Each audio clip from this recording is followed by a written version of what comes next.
ദൈവനാമത്തിന് മഹത്വം ഉണ്ടാകട്ടെ. യിരെമ്യാ പ്രവാചകന്റെ പുസ്തകം 7-ാം അധ്യായം 1 മുതൽ 7 വരെയുള്ള വാക്യങ്ങളാണ് നമ്മൾ വായിക്കുന്നത്. 1ഉം 2ഉം വാക്യങ്ങൾ വായിക്കുമ്പം, യഹോവയെങ്കിൽ നിന്ന് യിരെമ്യാവിനുണ്ടായ അരുളപ്പാട് എന്തെന്നാൽ, നീ യഹോവയുടെ ആലയത്തിൻ്റെ വാതിൽക്കൽ നിന്നുകൊണ്ട് യഹോവയെ നമസ്കരിപ്പാൻ ഈ വാതിൽക്കൽ കൂടി കടക്കുന്നവരായ എല്ലാ യഹൂദന്മാരായുള്ളോരെ, യഹോവയുടെ അരുളപ്പാട് കേൾപ്പീൻ എന്നീ വചനം വിളിച്ചു പറക. തെക്കേ രാജ്യമായ യഹൂദയോട് പ്രവചിക്കാനാണ് ദൈവം യിരെമ്യാവിനെ തിരഞ്ഞെടുത്തത്. വടക്കേ രാജ്യമായ ഇസ്രായേൽ ഇതിനു മുമ്പ് തന്നെ അടിമകളായി പിടിക്കപ്പെട്ടു. ഇവിടെ ദൈവം യിരെമ്യാവിനോട് പറയുന്നത്, ദേവാലയത്തിൻ്റെ വാതിൽക്കൽ നിന്ന് ദൈവത്തെ ആരാധിക്കാൻ വരുന്നവരുടെ അടുക്കൽ വിളിച്ചു പറയാനാണ്. 3-4 വാക്യങ്ങൾ വായിക്കുമ്പോൾ, ഇസ്രായേലിൻ്റെ ദൈവമായ സൈന്യങ്ങളുടെ യഹോവ ഇപ്രകാരം അരുളി ചെയ്യുന്നു, നിങ്ങളുടെ നടപ്പും പ്രവർത്തികളും നന്നാക്കുവീൻ, എന്നാൽ ഞാൻ നിങ്ങളെ ഈ സ്ഥലത്ത് വസിക്കുമാറാക്കും. യഹോവയുടെ മന്ദിരം, യഹോവയുടെ മന്ദിരം, യഹോവയുടെ മന്ദിരം എന്നിങ്ങനെയുള്ള വ്യാജ വാക്കുകളിൽ ആശ്രയിക്കരുത്. അപ്പം അവരുടെ നടപ്പും പ്രവൃത്തികളും നന്നാക്കാനാണ് യഹൂദ ജനത്തോട് ദൈവം യിരെമ്യാവിലൂടെ ആവശ്യപ്പെടുന്നത്. യഹൂദയിലും യെരൂശലേമിലെയും ജനത്തിൻ്റെ അഹങ്കാരം മുഴുവൻ അവർക്ക് യഹോവയുടെ മന്ദിരം ഉണ്ട് എന്നുള്ളതാണ്. അവർക്ക് ആലയം ഉള്ളതുകൊണ്ട് അവർക്ക് ഒരു പ്രശ്നവും ഉണ്ടാകത്തില്ല എന്നായിരുന്നു അവരുടെ ചിന്ത.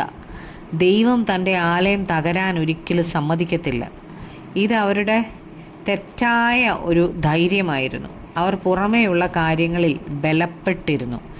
നാം നമുക്കുള്ള പുറമേയുള്ള ഒന്നിൽ ഉറപ്പുള്ളവരായിരിക്കരുത്. ഞാൻ ഇന്ന ചർച്ചിലാണെന്നോ ഇന്ന രാജ്യക്കാരനാണെന്നോ ഇന്ന പാർട്ടിക്കാരനാണെന്നോ ഉള്ളതൊന്നും ദൈവത്തോടുള്ള ബന്ധത്തിന് നമ്മെ സഹായിക്കത്തില്ല. അതുപോലെ തന്നെയാണ് യഹൂദന്മാർ അവർക്ക് മന്ദിരം ഉണ്ട് എന്ന് പറയുന്നത്. ദൈവത്തിന് ഇവരുടെ വ്യാജവാക്ക് കേൾക്കാൻ താല്പര്യമില്ല. മറിച്ച് ദൈവം അവരോട് പറയുന്നത് അവരുടെ നടപ്പും പ്രവൃത്തികളും നന്നാക്കണം എന്നാണ്. അവരുടെ പാപങ്ങളിൽ നിന്ന് അവർ മാനസാന്തരപ്പെടണം.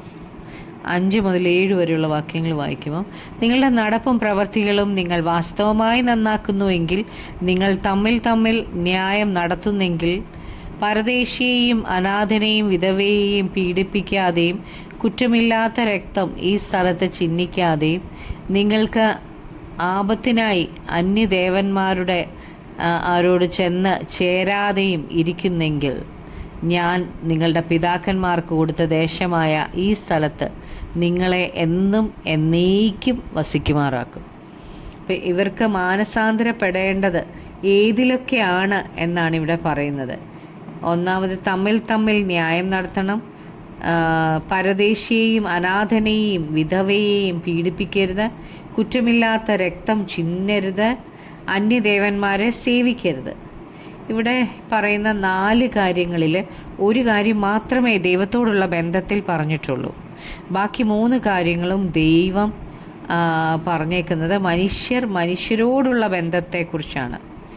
യേശുക്രിസ്തുവും ഇങ്ങനെ തന്നെയാണ് നമ്മളോട് പറയുന്നത്. മത്തായി 22:37 മുതൽ 40 വരെ വായിക്കുമ്പം, യേശു അവനോട്, നിന്റെ ദൈവമായ കർത്താവിനെ നീ പൂർണ്ണ ഹൃദയത്തോടും പൂർണ്ണ ആത്മാവോടും പൂർണ്ണ മനസ്സോടും കൂടെ സ്നേഹിക്കണം. ഇതാകുന്നു വലിയതും ഒന്നാമത്തതുമായ കൽപ്പന. രണ്ടാമത്തത് അതിനോട് സമം, കൂട്ടുകാരനെ നിന്നെപ്പോലെ തന്നെ സ്നേഹിക്കണം. ഈ 2 കൽപ്പനകളിൽ സകല ന്യായപ്രമാണവും പ്രവാചകന്മാരും അടങ്ങിയിരിക്കുന്നു എന്ന് പറഞ്ഞു. അതുപോലെ തന്നെ 1 യോഹന്നാൻ 4:20 നമുക്ക് കാണാം, ഞാൻ ദൈവത്തെ സ്നേഹിക്കുന്നുവെന്ന് പറയുകയും തൻ്റെ സഹോദരനെ പകയ്ക്കുകയും ചെയ്യുന്നവൻ കള്ളനാകുന്നു. താൻ കണ്ടിട്ടുള്ള സഹോദരനെ സ്നേഹിക്കാത്തവന് കണ്ടിട്ടില്ലാത്ത ദൈവത്തെ സ്നേഹിപ്പാൻ കഴിയുന്നതല്ല. ദൈവത്തെ സ്നേഹിക്കുന്നവൻ സഹോദരനെയും സ്നേഹിക്കണം എന്നീ കൽപ്പന നമുക്ക് അവങ്കൽ നിന്ന് ലഭിച്ചിരിക്കുന്നു.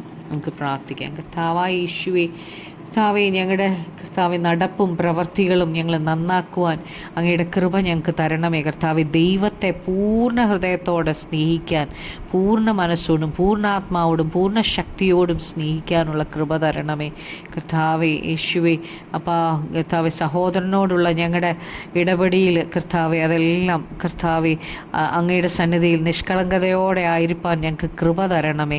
ഞങ്ങളെപ്പോലെ തന്നെ ഞങ്ങളുടെ കൂട്ടുകാരനെ സ്നേഹിക്കുവാൻ ഞങ്ങളെ സഹായിക്കണമേ. ഞങ്ങളുടെ പ്രാർത്ഥന കേട്ടതിനായി നന്ദി. യേശുക്രിസ്തുവിൻ്റെ നാമത്തിൽ തന്നെ ആമേൻ.